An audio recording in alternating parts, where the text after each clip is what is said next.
Technology के विरोधी है, हमारे वैज्ञानिकों को बदनाम करने का कोई मौका नहीं छोड़ते। फार्मेसी की दुनिया में हमारा देश एक ताकत बन के उभर रहा है, दुनिया की फार्मेसी का हब बन रहा है। हमारे नौजवान नए नए इनोवेशन कर रहे हैं, उसको बदनाम करने के रास्ते खोज रहे हैं ये लोग।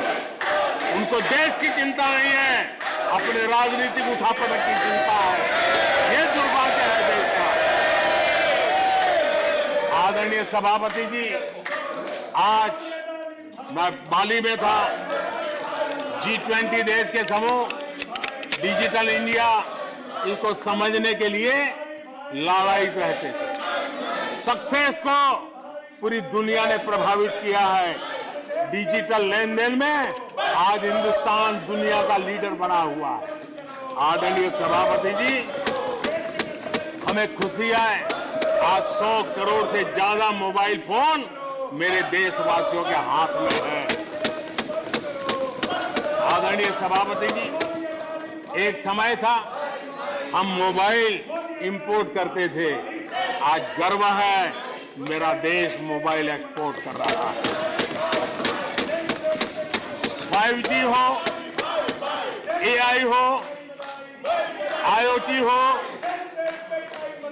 उस तकनीक को आज देश बहुत तेज गति से अपना रहा है, उसका विस्तार कर रहा है। ड्रोन, इसका इस्तेमाल सामान्य जीवन में हो, सामान्य नागरिक की भलाई हो, हमने पॉलिसी में वो बदलाव किया और दवाइयां दूर सुदूर इलाकों में ड्रोन से पहुंचाने का काम आज मेरे देश में हो रहा है। साइंस और टेक्नोलॉजी के महत्व को आज खेत में मेरा किसान ड्रोन की ट्रेनिंग लेकर के खेती में ड्रोन का क्या उपयोग हो, आज मेरे गांव में दिखाई दे रहा है। जियो स्पेशल सेक्टर में हमने दरवाजे खोल दिए। ड्रोन के लिए एक पूरा नया विकास का विस्तार करने का अवसर हमने कर दिया। आज देश में यूएन जैसे लोग चर्चा करते हैं कि दुनिया में लोगों के पास अपने पास जमीन के घर के मालिकाना हक नहीं है। यूएन की चिंता है दुनिया। भारत ने ड्रोन की मदद से, स्वामित्व योजना से गांव में, घरों में उसका नक्शा और मालिकी हक देने का काम किया है। उसको कोर्ट कचहरी के चक्करों से और कभी घर बंद हो, कोई आकर के कब्जा कर न ले, सुरक्षा का एहसास दिया है। हमने टेक्नोलॉजी का भरपूर प्रयास कॉमन मैन के लिए करने की इस दिशा में सफलता पाई है।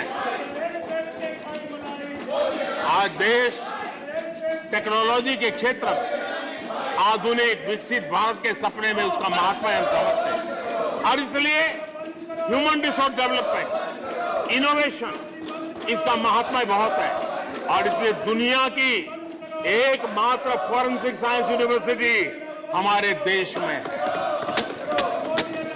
हमने गति शक्ति यूनिवर्सिटी बना करके इंफ्रास्ट्रक्चर की दुनिया में एक नई पहल की है। हमने एनर्जी यूनिवर्सिटी बना करके आज देश रिन्यूएबल एनर्जी के क्षेत्र में एक नया जंप लगाए। अभी से हमारे नौजवान तैयार हो, उस दिशा में हम कर रहे हैं।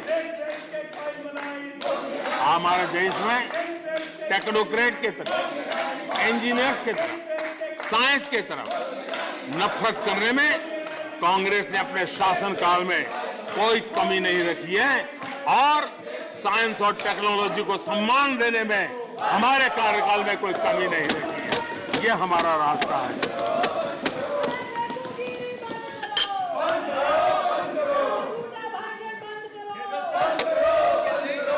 आदरणीय सभापति जी, यहाँ रोजगार की भी चर्चा हुई। मैं हैरान हूं कि जो अपने आप को सबसे लंबे समय तक सार्वजनिक जीवन का दावा करते हैं, इनको ये मालूम नहीं है कि नौकरी और रोजगार में फर्क होता है। जिनको नौकरी और रोजगार का फर्क समझ नहीं है, वो हमें उपदेश दे रहे हैं। आदरणीय सभापति जी, नए नए नैरेटिव गढ़ने के लिए आधी अधूरी चीजों को पकड़ करके झूठ फैलाने के प्रयास हो रहे हैं। बीते 9 वर्ष में अर्थव्यवस्थाओं का जो विस्तार हुआ है, नए सेक्टर्स में रोजगार की नई संभावनाएं बनी। आज ग्रीन इकोनॉमी में देश जिस प्रकार से आगे बढ़ रहा है, उसने ग्रीन जॉब की बहुत बड़ी संभावनाएं धरती पर उतार करके दिखाई है और अधिक संभावनाएं बनी हुई है। डिजिटल इंडिया के विस्तार से डिजिटल इकोनॉमी, उसका भी एक नया क्षेत्र। आज सर्विस सेक्टर में डिजिटल इंडिया एक नई बुलंदी पर है। 5 लाख कॉमन सर्विस सेंटर, गांव के अंदर एक कॉमन सर्विस सेंटर में 2-2, 5-5 लोग रोजी रोटी कमाते हैं। और दूर सुदूर जंगलों के छोटे छोटे गांव में भी कॉमन सर्विस सेंटर में आज हमारे देश की आवश्यक सेवाएं गांव के लोगों को एक बटन पर उपलब्ध हो, ये व्यवस्था हुई है। डिजिटल इकोनॉमी ने अनेक नए रोजगार की संभावनाएं पैदा की। आदरणीय सभापति जी, 90,000 रजिस्टर्ड स्टार्टअप, इसने भी रोजगार के नए द्वार खोले हैं। अप्रैल से नवंबर 2022 के दौरान ईपीएफओ पेरोल में 1 करोड़ से अधिक लोग जोड़े गए हैं। 1 करोड़ से अधिक लोग। आदरणीय सभापति जी, आत्मनिर्भर भारत रोजगार योजना, इसके जरिए 60 लाख से अधिक नए कर्मचारियों का लाभ हुआ है। आत्मनिर्भर भारत अभियान के तहत हमने अपने उद्यमियों के लिए स्पेस, डिफेंस, ड्रोन, माइनिंग, कोल, अनेक क्षेत्रों को खोला है, जिसके कारण रोजगार की संभावना में नई गति आई है। और देखिए, हमारे नौजवानों ने इन सारे कदमों का आगे आकर के अवसर लिया, उठाया है, उसका फायदा। आदरणीय सभापति जी, रक्षा के क्षेत्र में यह देश आत्मनिर्भर बने, ये देश के लिए बहुत आवश्यक है। मुझे खुशी है कि रक्षा के क्षेत्र आत्मनिर्भरता का मिशन लेके हम चले। आज 350 से ज्यादा निजी कंपनियां रक्षा के क्षेत्र में आई है और करीब 1 लाख करोड़ रुपए का एक्सपोर्ट रक्षा के क्षेत्र में मेरा देश कर रहा है। और अभूतपूर्व रोजगार इस क्षेत्र में भी पैदा हुए हैं। आदरणीय सभापति जी, रिटेल से लेकर के टूरिज्म तक हर सेक्टर का विस्तार हुआ है। खादी और ग्रामोद्योग, महात्मा गांधी के साथ जो व्यवस्था जुड़ी हुई है, खादी ग्रामोद्योग को भी डुबो दिया था। आजादी के बाद सर्वाधिक खादी ग्रामोद्योग के रिकॉर्ड तोड़ने का काम हमारे कालखंड में हुआ है। आदरणीय सभापति जी, इंफ्रास्ट्रक्चर में हो रहा रिकॉर्ड निवेश, चाहे रेल का काम होता हो, रोड का काम होता हो, पोर्ट का काम होता हो, एयरपोर्ट का काम होता हो, प्रधानमंत्री ग्राम सड़क योजनाएं बनती हो, ये सारे इंफ्रास्ट्रक्चर के काम, उसके लिए जो मटेरियल लगता है, उस इंडस्ट्री में रोजगार की संभावनाएं बढ़ी है। हर जगह निर्माण कार्य के अंदर मजदूर से लेकर मैकेनिक तक हर प्रकार के रोजगार की संभावनाएं, इंजीनियर से लेकर के श्रमिक तक हर किसी के लिए रोजगार के नए अवसर बने हैं। और उसी के कारण यूथ विरोधी नीति लेकर के चले हुए लोगों को आज यूथ नकार रहा है। और यूथ के भलाई के लिए हम जिन नीतियों को लेकर के चल रहे हैं, इसको आज देश स्वीकार कर रहा है। आदरणीय सभापति जी, यहां भी ये भी कहा गया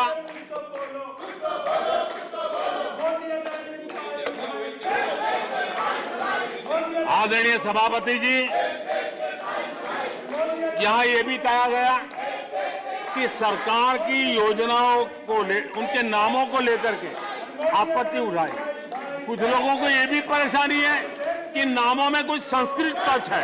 बताइए, इसकी भी परेशानी।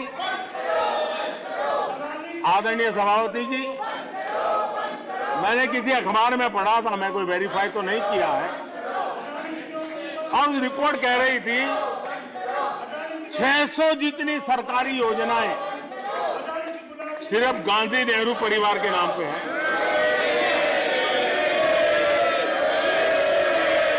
आदरणीय सभापति जी, किसी कार्यक्रम में अगर नेहरू जी के नाम का उल्लेख नहीं हुआ तो कुछ लोगों के बाल खड़े हो जाते हैं, उनका लहू एकदम गर्म हो जाता है कि नेहरू जी का नाम क्यों नहीं दिया। आदरणीय सभापति जी, मैं बहुत आश्चर्य होता है कि चलो भाई, हमसे कभी छूट जाता होगा नेहरू जी का नाम, और छूट जाता होता होगा हम ठीक भी कर लेंगे क्योंकि वो देश के पहले प्रधानमंत्री थे। लेकिन मुझे ये समझ नहीं आता है कि उनकी पीढ़ी का कोई व्यक्ति नेहरू सरनेम रखने से डरता क्यों है। क्या शर्मिंदगी है नेहरू सरनेम रखने से? क्या शर्मिंदगी है?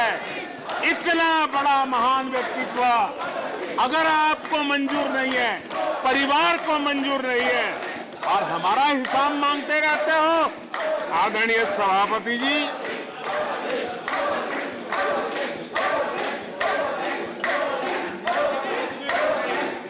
कुछ लोगों को समझना होगा, ये सदियों पुराना देश सामान्य मानवी के पसीने और पुरुषार्थ से बना हुआ देश, जन जन की पीढ़ियों की परंपरा से बना हुआ देश है। ये देश किसी परिवार की जागीर नहीं है। हमने मेजर ध्यानचंद जी का नाम पर खेल रत्न का पुरस्कार कर दिया। अंडमान में नेताजी सुभाष के नाम पर, स्वराज के नाम पर हमने द्वीपों का नामकरण किया। हमें गर्व हो रहा है। नेताजी सुभाष बोस के योगदान के लिए देश गर्व करता है, हम गर्व करते हैं। इतना ही नहीं, जो लोग आए दिन हमारे देश की सेना को नीचा दिखाने का मौका नहीं छोड़ते, हमने इन द्वीपों को परमवीर चक्र प्राप्त करने वाले सेनानियों के नाम कर दिया। आने वाली सदियों तक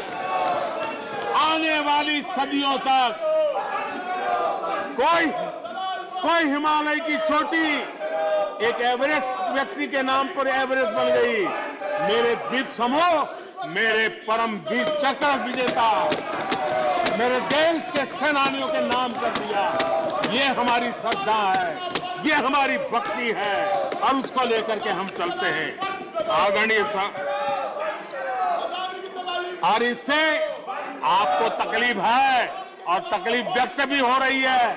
हर एक की तकलीफ व्यक्त करने के रास्ते अलग होंगे। हमारा रास्ता है सकारात्मक।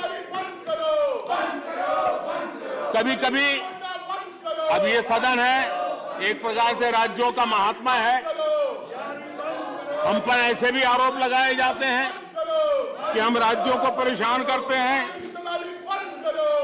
आदरणीय सभापति जी, मैं लंबे अरसे तक राज्य का मुख्यमंत्री रह करके आया हूं। फेडरलिज्म का क्या महत्व होता है वो भली भांति समझता हूं, उसको जी करके आया हूं, और इसलिए हमने कोऑपरेटिव कॉम्पिटिटिव फेडरलिज्म पर बल दिया है। आओ हम पर्दा करें, हम आगे बढ़े, हम सहयोग करें, हम आगे बढ़े, उस दिशा में हम चले हैं। हमने हमारी नीतियों में नेशनल प्रोग्रेस का भी ध्यान रखा है और रीजनल एस्पिरेशन को भी एड्रेस किया है। National progress and regional aspiration, इसका परफेक्ट कॉम्बिनेशन हमारी नीतियों में दिखा है, क्योंकि हम सब मिलकर के 2047 तक एक विकसित भारत का सपना पूरा करने के लिए चल पड़े हैं। लेकिन जो लोग आज विपक्ष में बैठे हैं, उन्होंने तो राज्यों के अधिकारों की धज्जियां उड़ा दी। जरा मैं कच्चा चिट्ठा आज खोलना चाहता हूं।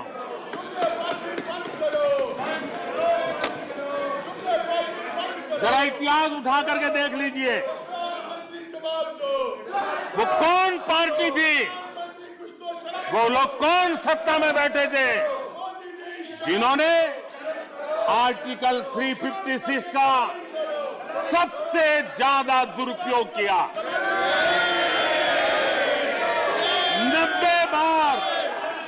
90 बार चुनी हुई सरकारों को गिरा दिया। कौन है वो? कौन है जिन्होंने किया? कौन है जिन्होंने किया? कौन है जिन्होंने किया? इतना ही नहीं सभापति जी, एक प्रधानमंत्री ने आर्टिकल 356 का 50 बार उपयोग किया, आधी सेंचुरी कर दी। वो नाम है श्रीमती इंदिरा गांधी का। 50 बार सरकारों को गिरा दिया। केरल में आज जो लोग इनके साथ खड़े हैं, जरा याद कर लीजिए, थोड़ा बार माइक लगा दीजिए। केरल में वामपंथी सरकार चुनी गई, जिसे पंडित नेहरू पसंद नहीं करते थे। कुछ ही कालखंड के अंदर चुनी हुई पहली सरकार को गढ़ते थे।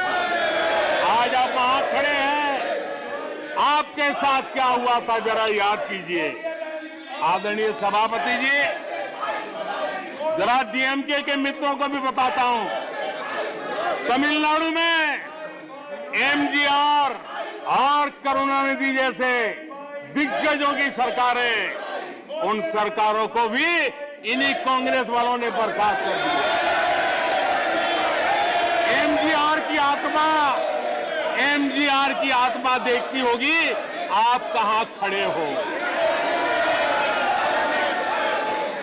यहां पर पीछे बैठे हैं इस सदन के वरिष्ठ सदस्य और जिनको मैं हमेशा एक आदरणीय नेता मानता हूं, श्रीमान शरद पवार जी। 1980 में शरद पवार जी का आयु 35-40 साल की थी। एक नौजवान मुख्यमंत्री महाराष्ट्र की सेवा करने के लिए निकला था, उनकी सरकार को भी गिरा दिया गया और आज वो वहां है। आज वो वहां है। हर क्षेत्रीय नेता को उन्होंने परेशान किया और एनटीआर के साथ क्या किया।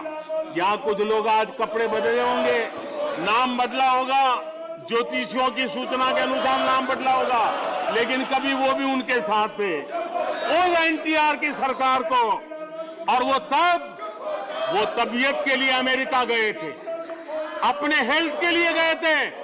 आपने एनटीआर की सरकार को गिराने का प्रयास किया। ये कांग्रेस की राजनीति का स्तर था। आदरणीय सभापति जी, अखबार निकाल के देख लीजिए, हर अखबार लिखता था कि राजभवनों को कांग्रेस के दफ्तर बना दिए गए हैं, कांग्रेस के हेडक्वार्टर बना दिए गए। 2005 में झारखंड में एनडीए के पास ज्यादा सीटें थी, लेकिन गवर्नर ने यूपीओ को शपथ के लिए बुला लिया था। 1982 में हरियाणा में भाजपा और देवीलाल के पास प्री पोल उनका एग्रीमेंट था, उसके बावजूद भी गवर्नर ने कांग्रेस की सरकार के लिए निमंत्रण कर दिया था। ये कांग्रेस के पाप, और आज देश को गुमराह करने की बातें कर रहे हैं। आदरणीय सभापति जी, मैं एक बात को जानना चाहता हूं, मैं एक गंभीर विषय की ओर अब ध्यान देना भी चाहता हूं। महत्वपूर्ण विषयों को मैंने स्पर्श किया है और आज देश में आर्थिक नीतियों की जिनको समझ नहीं है, जो 24 घंटा राजनीति के सिवाय कुछ सोचते नहीं है, जो सत्ता के खेल खेलना यही जिनको सार्वजनिक जीवन का काम दिखता है, उन्होंने अर्थनीति को अनर्थ नीति में परिवर्तित कर दिया। मैं उनको चेतावनी देना चाहता हूं और मैं इस सदन की गंभीरता के साथ उनसे कहना चाहता हूं कि अपने रिस्पेक्टिव स्टेट को जाके समझाएं कि ये गलत रास्ते पर न चले जाएं। हम हमारे पड़ोस के देशों का हाल देख रहे हैं कि वहां पर क्या हाल हुआ है, अनाप शनाप कर्ज लेकर के किस प्रकार के देशों को डुबो दिए गए। आज हमारे देश में भी तत्कालीन लाभ के लिए अगर भुगतान करेगा तो आने वाली पीढ़ी करेगी। हम तो कर्ज करो जीपीओ वाला खेल आने वाला देखेगा। ये कुछ राज्यों ने अपनाया है, वो उनका तो तबाह कर देंगे, देश को भी बर्बाद कर देंगे। अब देश अब कर्ज के तले दबते जा रहे हैं। ये देश आज दुनिया में उनको कर्ज देने के लिए कोई तैयार नहीं है। ये मुसीबतों से गुजर रहे हैं। मैं राजनीतिक वैचारिक मतभेद हो सकते हैं, दलों के विषय में एक दूसरे के प्रति टीका टिप्पणी हो सकती है, लेकिन देश की आर्थिक सेहत के साथ खिलवाड़ मत कीजिए। आर्थिक सेहत के साथ खिलवाड़ मत कीजिए। आप ऐसा कोई पाप मत कीजिए जो आपके बच्चों के अधिकारों को छीन ले और आज अपना मौज कर लें और बच्चों के नसीब में बर्बादी छोड़ के चले जाए। ऐसा करके न जाए। आज आपको पॉलिटिकली सूट कर, मैंने तो देखा एक सरकार, एक मुख्यमंत्री ने बयान दिया कि भाई अब ठीक है, मैं तो निर्णय करता हूं, अभी मुसीबत मुझे कहां आएगी, 2030-32 के बाद आएगी, जो आएगा वो भुगतेगा। क्या कोई देश ऐसे चलता है क्या? लेकिन ये जो वृत्ति बन रही है वो बहुत चिंता का विषय है।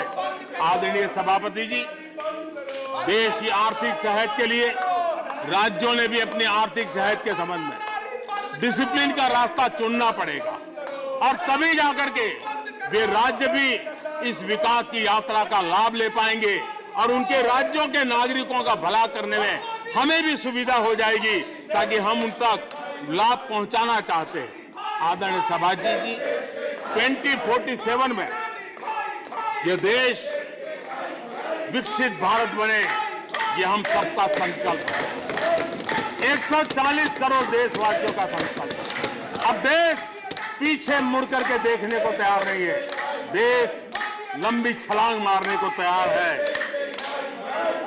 जिनकी 2 वक्त की रोटी का सपना था उसको आपने एड्रेस नहीं किया, हमने उसको एड्रेस किया है। जिसको सामाजिक न्याय की अपेक्षा थी, जो आपने एड्रेस नहीं किया, हमने एड्रेस किया है। जिन अवसरों को तलाशता था, उन अवसरों को उपलब्ध कराने के लिए हमने अनेक कदम उठाए हैं और आजाद भारत का जो सपना है, उन सपने को पूरा करने के लिए हम संकल्पबद्ध होकर के चले।